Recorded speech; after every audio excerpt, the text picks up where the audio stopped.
이야기가 있는 클래식 음악 세계로 안내합니다. 정태양의 클래식이 빛나는 순간.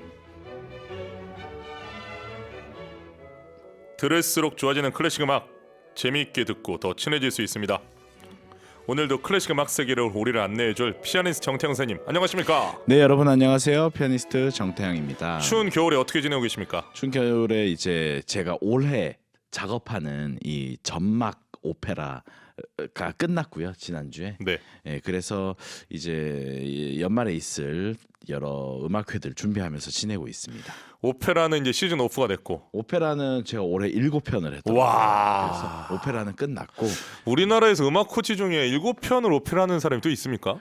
그 중에 이제 기간이 짧았던 것들도 있어가지고. 아니 그렇게 묻는 말에 대답을 해주세요. 할수 아니 그러니까 이 있었던 사람이 있냐고 물어봤는데 자꾸 이 겸손하게 얘기를 하면 지금 물어본 사람이 뭐가 됩니까? 지금 너무- 정태양밖에 없는 거 아닙니까 지금? 너무 즐거웠어요.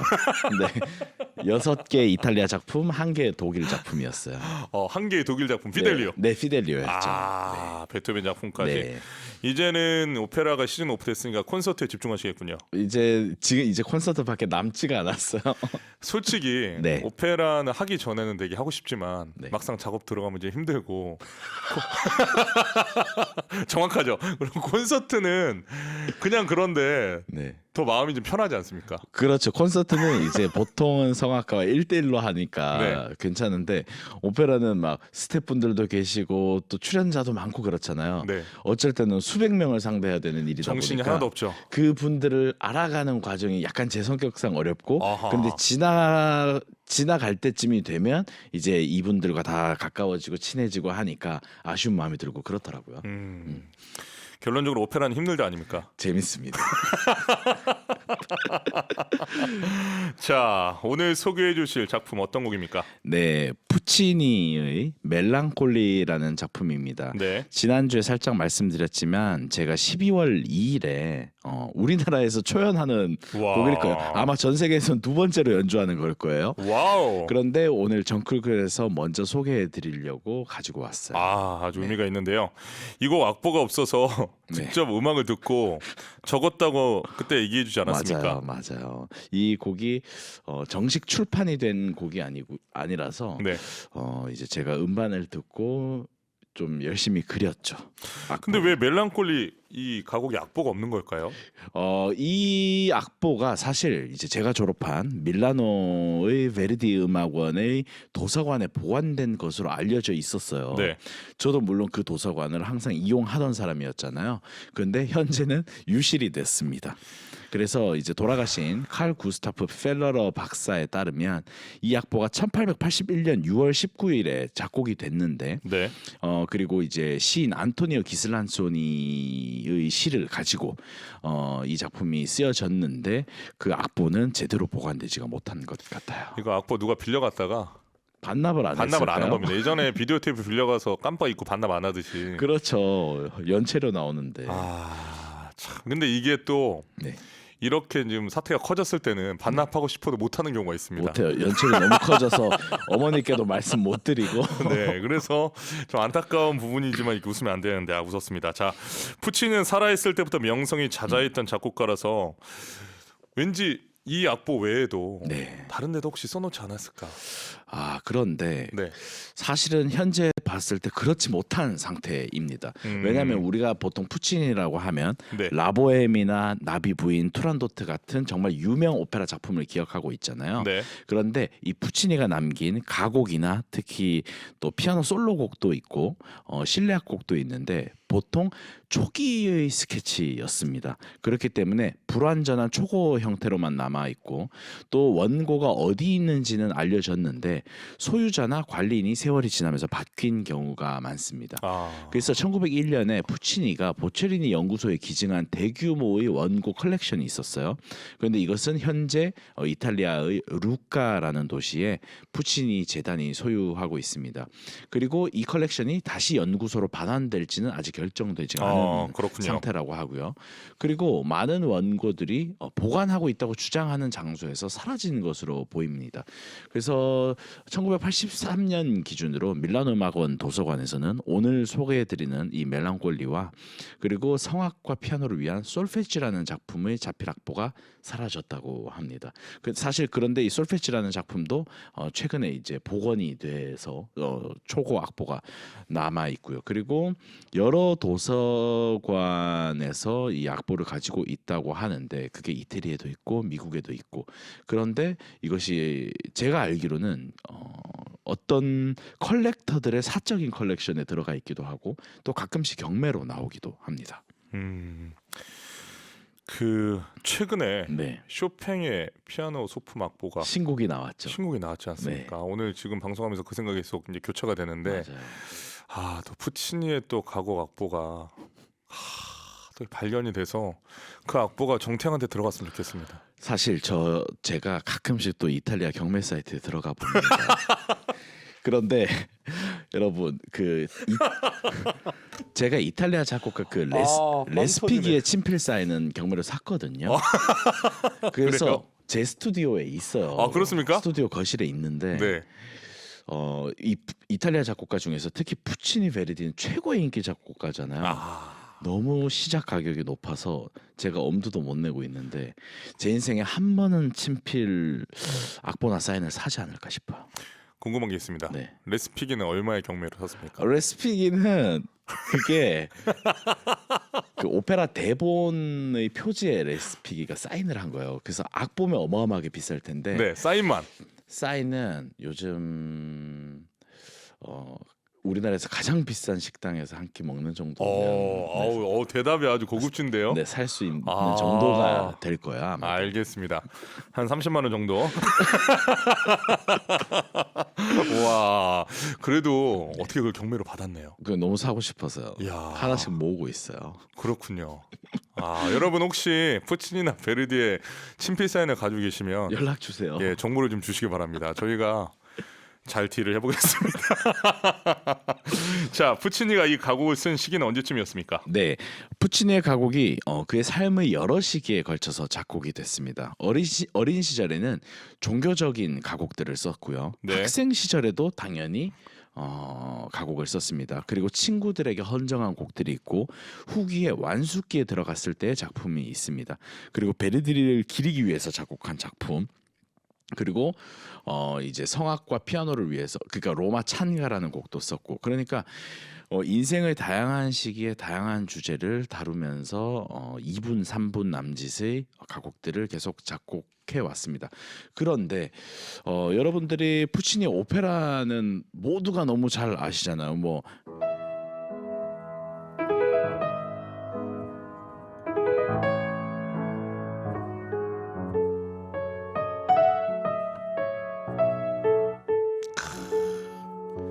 관더 멤버. 네, 이런 뭐 라보엠에 나오는 무제타의 왈츠라든지요. 그런데 푸치니의 가곡이라고 사실 여러분들 들어보신 적이 없으리라고 생각이 됩니다. 왜냐하면 학생들이 공부하는 이탈리아 가곡집에도 푸치니의 가곡은 거의 실려 있지 않거든요. 그만큼 학자들이나 푸치니 애호가들에게만 알려져 있습니다. 그래서 저도 이제 푸치니 서거 100주년을 그냥 저 혼자 스스로 기념하면서 이 푸치니의 그 가곡들에 대한 그 카탈로그를 제 스스로 정리를 좀 하고 악보를 수집을 한 거였어요. 그래서 여러분들에게 전해드릴 수 있게 되었습니다. 푸치니 100주년을 혼자 준비하고 저 있었군요. 혼자 그냥 기념하고 있는 거예요. 아무도 저한테 기념 안 시켜줘가지고 사실 기념 공연을 2번 하긴 했었어요. 올해. 네, 대전에서도 했고 예술의 전당에서도 했는데 네, 좀 부족했군요. 나 혼자 뭔가 좀 연구할 수 있는 게 무엇일까 했을 때 이 푸치니의 가곡을 선택한 거죠. 푸치니 좋아합니까? 좋아해요. 왜 좋아하죠? 어, 어떤 점이 좋습니까? 그 직관적인 이 음악으로 항상 사람을 감동시키는 것 같아요. 직관적인 색채. 네, 이 극에 대한 직관적인 감각 이런 거를 좋아합니다. 하지만 푸치니는 네. 워낙 그 담배도 많이 피웠고 네. 또 여성 편력도 강했고 굉장히 셀럽이죠. 예, 네. 그 피아니스트 정태양 선생님과는 좀 다른 인격의 사람이지 않습니까? 그런가요? 그런가요? 넘어가도록- 내면의 심리가 나온 것 같은데. 넘어가도록 그런가요? 하겠습니다. 푸치니 선생 그리고 재밌는 이야기 하나는 푸치니 생가를 네. 이탈리아에 가면 음악가들은 많이 갑니다. 거기 예쁜 굿즈도 되게 많이 팔고요. 그래서 거기서 실제로 이 푸치니의 손녀도 뵌 적이 있어요. 그래서 푸치니 손녀랑 이렇게 악수도 하고 또 이렇게 푸치니의 집을 구경하는데 설명도 해주시고 이미 당시에 푸치니는 이미 보트도 타고 다녔고 차도 타고 다니던 그 정도로 유명 인사였습니다. 이게 클래식을 여러분들 이제 알게 되고 친구가 되면 이런 부분들이 행복합니다. 뭐냐면 지금 제가 이제 익살스럽게 표현을 했지만 솔직히 제가 판단하기로는 푸치니와 정태양은 전혀 다른 사람이거든요. 그런데 정태양이라는 이 음악가가 대한민국의 음악가가 푸치니를 이렇게 사랑해서 혼자 100주년을 기념하고 이 컬렉션을 만들고 사인도 갖고 싶고 그리고 오늘 어떻게 보면 초연으로 또 네. 이렇게 미공개된 가곡도 발표하는 거 아닙니까? 맞습니다. 그러니까 이 이유는 그 사람과 상관없이 그의 음악을 또 사랑하기 때문에 맞아. 그리고 많은 사람이 그 음악으로 또 행복하길 바라는 마음 이런 부분이 우리가 클래식을 사랑하는 또 중요한 포인트 아닙니까? 맞습니다. 자 오미셀님, 태양쌤, 정경쌤 두 분의 티키타카 너무 재밌고 공부도 되고 힐링도 되고 감사합니다. 제가 원하는 바입니다. 자꾸 저희가 빗나가더라도 딴 이해해 데로 갈까봐 주십시오. 지금. 자 다시 오겠습니다. 푸치니의 가곡에도 그가 오페라 아리아에서 보여줬던 그 색채 드라마틱함을 가지고 있습니까? 네, 드라마틱한 감정이 절대로 빠질 수가 없을 것 같아요. 네. 그리고 푸치니가 실제로 자신은 그런 거를 보면 이제 견딜 수가 없다. 나는 이걸 꼭 써야 된다. 그런 이야기를 남긴 적이 있었거든요. 그래서 그 중에서 예를 들어서 로마를 굉장히 찬양하는 곡이 있어요. 그 전주를 짧게 들려드릴게요. 마치 네. 군가와 같이 화려해요.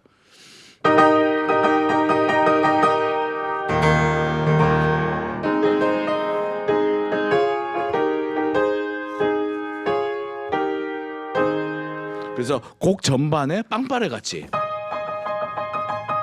그런 멜로디도 있고요. 또 뭐 굉장히 감성적인 것도 많아요.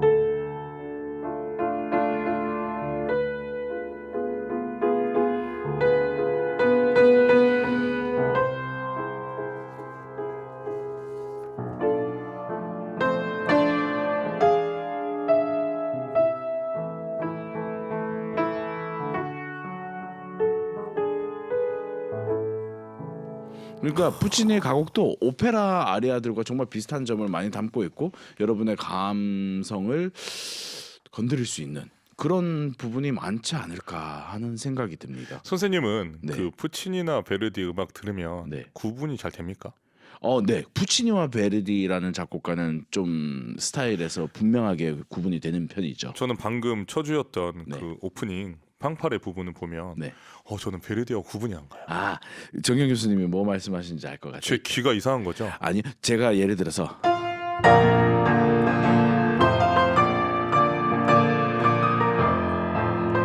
이게 오페라, 이 베르디의 오페라 아이다에 나오는 이제 행진곡인데요. 그렇죠. 제가 아까 전에 푸치니의 로마 찬가 조금 쳐드린 것과 비슷하죠.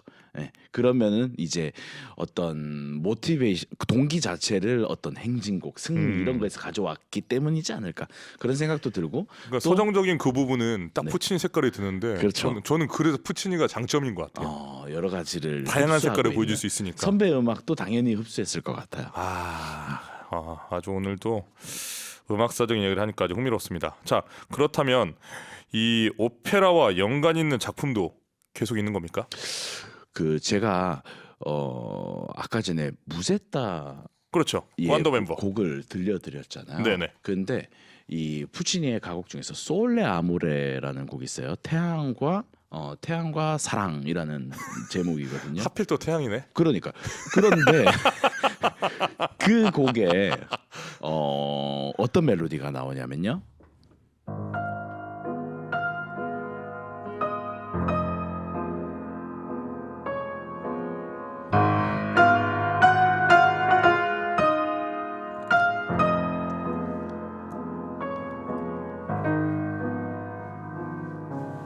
이 보헤미안 너무 유명한 이중창 오페라 아닙니까? 라보엠에 나오는 네. 멜로디가 똑같이 나와요. 그래서 오페라의 따오기도 하고 여기서 먼저 쓴 거를 오페라에 인용하기도 하고 당연히 푸치니도 자기 복제를 하는 점이 보입니다. 질문이 있습니다. 네, 푸치니는 이렇게 표절해도 되나요? 자기 거? 자기니까요. 와. 스스로니까. 사실 여러분 그 당시까지만 해도 작곡가들이 그것이 관습이었습니다. 그래서 자신의 옛날 작품을 되살리기도 하고. 근데 푸치니는 그것이 많지는 않았지만 저도 이번에 푸치니의 가곡을 20곡을 공부했는데 그 20곡 중에 굉장히 많더라고요. 그렇군요. 네. 자, 오늘 소개하는 멜랑콜리처럼 시를 가사로 한 가곡도 여러 곡 있는 겁니까? 네, 맞아요. 그러니까 텍스트도 여러 군데서 가지고 왔는데 어쨌든 이 푸치니 자체는 감정적이고 굉장히 낭만적인 텍스트를 선호합니다. 그리고 특히 죽음에 대해서 굉장히 성찰하는 그런 내용이 많았고 특히 가톨릭 신앙에 대한 주제도 많이 다루고 있고요.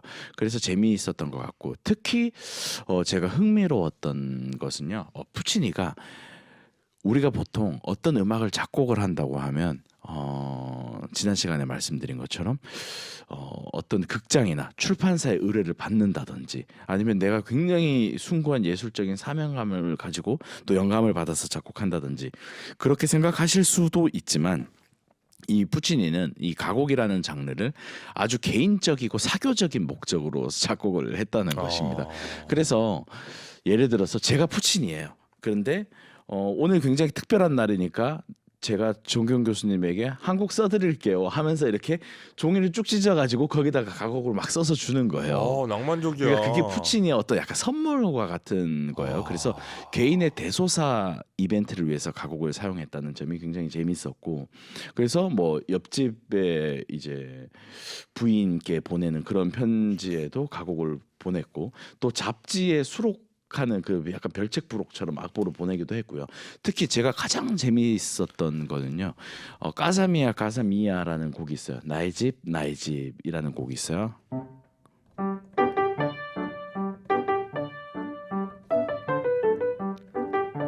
굉장히 뭐 한 30초 정도 되는 곡이거든요. 그래서 이 곡이 왜 나의 집 나의 집 너의 이 집이 굉장히 저렴하더라도 나에게는 수도원과 같은 곳이네라는 그건 30초짜리 곡인데 알고 보니까 푸치니가 그 당시에 그 집 자기 집을 매물로 내놨었대요. 그래서 사람들에게 그 자기 집을 좀 홍보하려고 그 곡을 썼다고 하더라고요. 야, 푸치니 부동산 문제까지. 그러니까 굉장히 유머러스한 사람이면서 야. 오페라라는 큰 작품에서는 굉장히 사람의 감정을 깊게 찌를 수 있는 그런 다양한 능력을 가진 사람이었던 것 같아요. 아주 남발했군요. 다 됐던 것 같아요. 와, 대단합니다. 능력이 부럽습니다. 자, 푸치니 가곡에서 또 주목할 점 있을까요? 굉장히 규모가 작고요. 길어봤자 제가 연주해 보니까 가장 긴 곡이 한 4분 정도 되는 것 같고, 아, 좋네요. 네, 가장 짧은 곡은 한 30초 정도. 그리고 악보가 유실되었다가 찾았는 솔페지오라는 곡은 한 거의 10초 정도 남짓한 곡들이에요. 그렇지만 오페라와 비슷한 동일한 감정적인 어떤 강도와 멜로디 아름다움을 가지고 있습니다. 그리고 제가 이 가곡을 특히 연구한 것은 오페라라는 큰 작품 2시간 3시간짜리 작품을 우리 청취자분들 그리고 또 음악을 공부하고 있는 학생들이 이걸 접근할 때 3시간짜리를 한 번에 너 이거 좋아해봐 라고 하면 쉽지 않잖아요. 네. 그렇지만 이게 3분짜리를 통해서 이 푸치니라는 사람의 사고와 또 음악적인 언어를 여러분들이 이해하시는데 중요한 계기가 되지 않을까라는 생각을 해봤습니다. 아, 또 여러 가지 생각하셨군요. 자, 지금부터 멜랑콜리를 중심으로 이야기를 하겠습니다. 멜랑콜리의 가사 누구의 시입니까? 네, 이 멜랑콜리라는 것은 이태리어가 아니고요. 사실은 멜랑코니아가 이제 이태리어 원어입니다. 그런데 제가 이제 우리 국어로 이번에 이 시를 번역하면서 멜랑콜리라는 것을 우울이라고 표현할까 아니면 뭐 슬픔으로 표현할까 저희 작가님과도 상의를 했는데 작가님께서 그냥 멜랑콜리라고 쓰셔야 합니다라고 해주셔가지고 저도 이 제목을 적당한 표현 방식이 없군요. 네, 그 멜랑콜리라고 해야만 그 정서가 전해지는 것 같아요. 그래서 이 가사의 시인은 안토니오 기슬란소니라는 이탈리아 사람입니다. 네. 인생이 굉장히 파란만장했는데 이탈리아의 롬바르디아주, 그러니까 밀라노가 있는 북부 지역이죠. 레코라는 도시에서 태어났습니다. 그래서 꼬모 호수 근처의 아름다운 도시인데요. 한때 신학교에서 공부했는데 퇴학을 당하기도 했고, 의학을 공부하려고 했는데 포기를 하기도 했고, 그리고 성악가로서의 경력도 좀 있었고요. 그리고 문학에 관심을 쏟습니다. 그리고 이제 공화주의 신문을 창간했습니다. 그런데 결국에 스위스로 피신을 해야만 했습니다.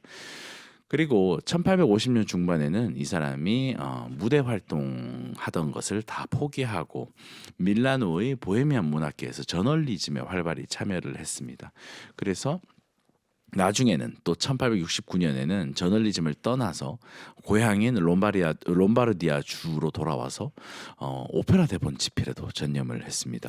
그리고 단편 소설과 다양한 소설도 집필을 했고요. 그리고 음악 에세이도 출판을 했습니다. 이 기슬란소니가 사실 오페라계에서는 굉장히 유명한 이름이에요. 85편의 오페라 대본을 썼습니다. 그 중에는 이제 폰켈리라는 작곡가의 리투아니라는 오페라도 포함이 되고 베르디의 운명의 힘 개정판도 포함이 됩니다. 그리고 베르디의 돈카를로라는 오페라에 개정된 이탈리아어 번역에도 기여를 했습니다. 그렇군요. 자, 오늘 멜랑콜리 우리가 지금 알아보고 있는데 가사 좀 소개해 주세요. 네, 이거 제가 번역해가지고 이야. 어쩌면 되게 공식적으로 쓸 수 정확한 겁니까? 정확해요. 굉장히 열심히 사전 찾아서 했는데 네. 또 제가 번역을 바꿀 수도 있을 것 같지만 네. 여러분들께 이제 한번 읽어드릴게요. 말이 많아지시네요. 아니요, 한번 감상해 보시죠. 아름다워요. 네. 내가 죽고 나면 작은 집 하얀 둥지에는 제비들이 다시 찾아와 자리를 틀겠지. 4월의 숨결 속에 정원은 다시 피어나리라. 보랏빛 제비꽃과 황금빛 수선화가. 노래와 향기로 아침은 기쁨에 차고 저녁에는 반짝이는 별들이 푸른 하늘에서 빛나리라.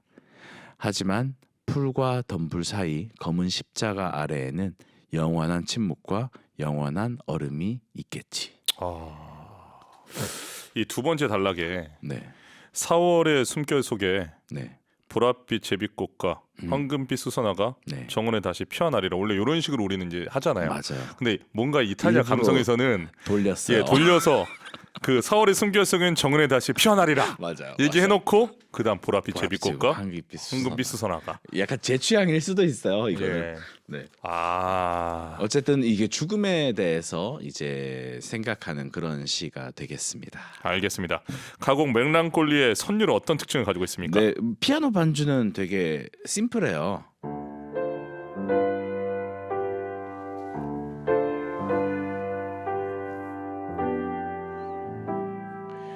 근데 멜로디를 들려드릴게요.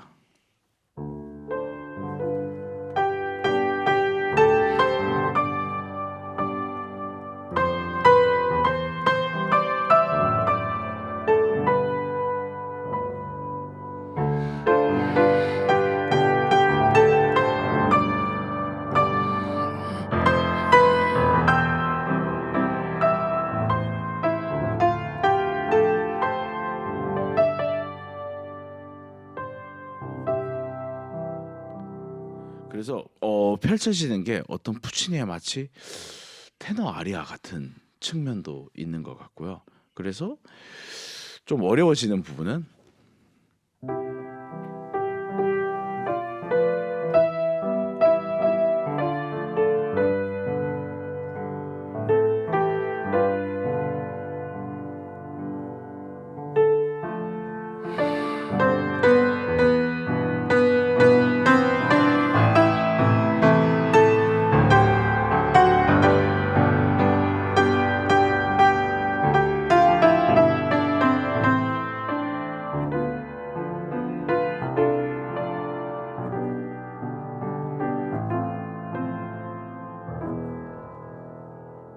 어디선가 들어봄직한 멜로디인데 오미와 피노까로 멜로디도 살짝 있네요. 사실 오페라에서 직접 인용은 되지 않았지만 아주 살짝. 푸치니 오페라 아리아의 어떤 굉장히 풍부한 면을 느낄 수 있는 멜로디인 것 같아요. 좋습니다. 자, 이 멜랑콜리를 녹음한 소프라노가 딱 한 명. 네.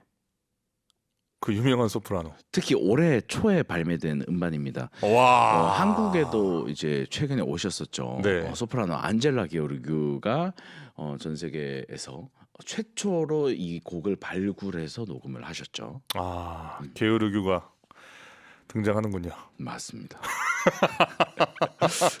자, 이 곡을 녹음할 때 게으르규는 어떤 생각으로 노래를 불렀을까요? 네, 제가 이제 영국의 기사를 찾아보니까요. 네.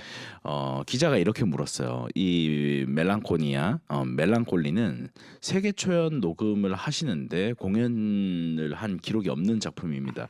이것을 해석하는 데 있어서 어떻게 접근하셨나요? 독창적인 도전이나 기쁨이 있었나요? 라고 물었는데요. 이 게오르규가 저는 새로운 악보를 다른 곡들을 다룰 때와 비슷하게 접근을 했지만 여기에 더해서 푸치니가 전하고자 했던 모든 것을 최고의 수준으로 첫 테이크부터 전달해야 한다는 책임감을 가졌습니다.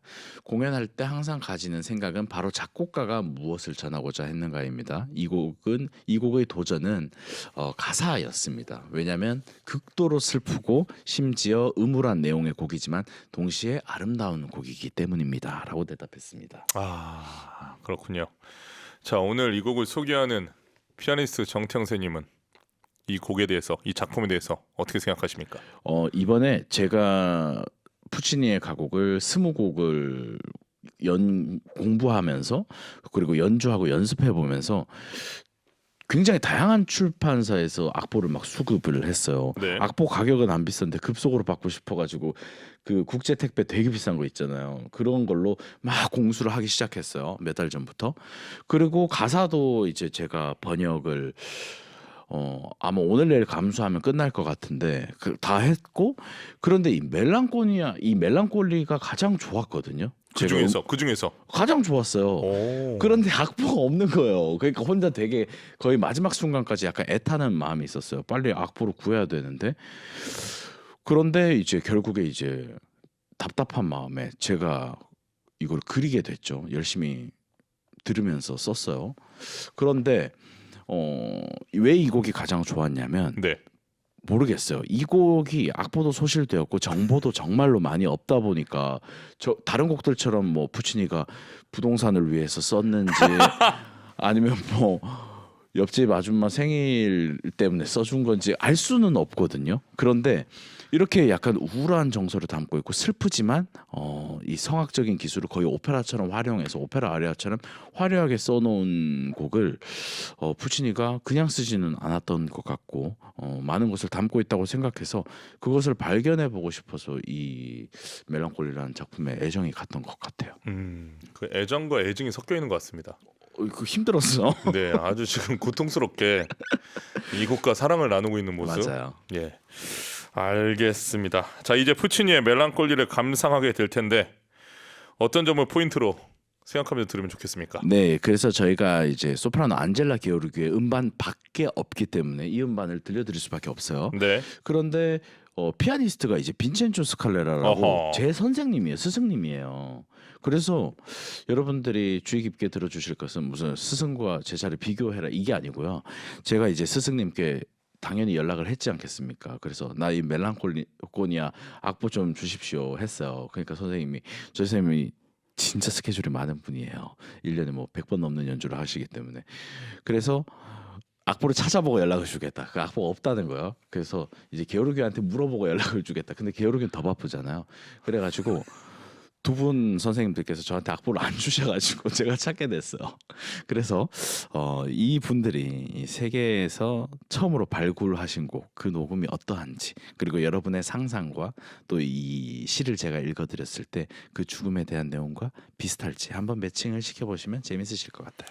알겠습니다. 오늘 정태영의 클래식이라는 순간에서 소개한 푸치니의 가곡 멜랑콜리, 소프라노 안젤라 게오르교와 피아니스트 빈센조 스칼레라 연주로 들려드립니다. 푸치니의 가곡 멜랑콜리, 소프라노 안젤라 게오르교, 피아니스트 빈센조 스칼레라 연주로 감상하셨습니다. 자, 푸치니가 남긴 비오페라 작품에 대한 아쉬움 같은 거는 혹시 없을까요? 이제 푸치니 오페라를 제외하고는 정보가 많이 잘못되어 있거나 오해가 많이 쌓인 채로 받아들여져 왔던 것 같아요. 그래서 사실 제목을 멜랑콜리라고 따로 붙여놨음에도 불구하고 뭐 가사 첫 줄을 약간 제목으로 쓴다든지 그런 경우가 있었거든요. 그리고 푸치니와 관련이 없는 가곡으로 분류가 되기도 했었고요. 그런데 지금은 많은 학자들이 그것을 모으고 정리를 잘 하고 계신 것 같아요.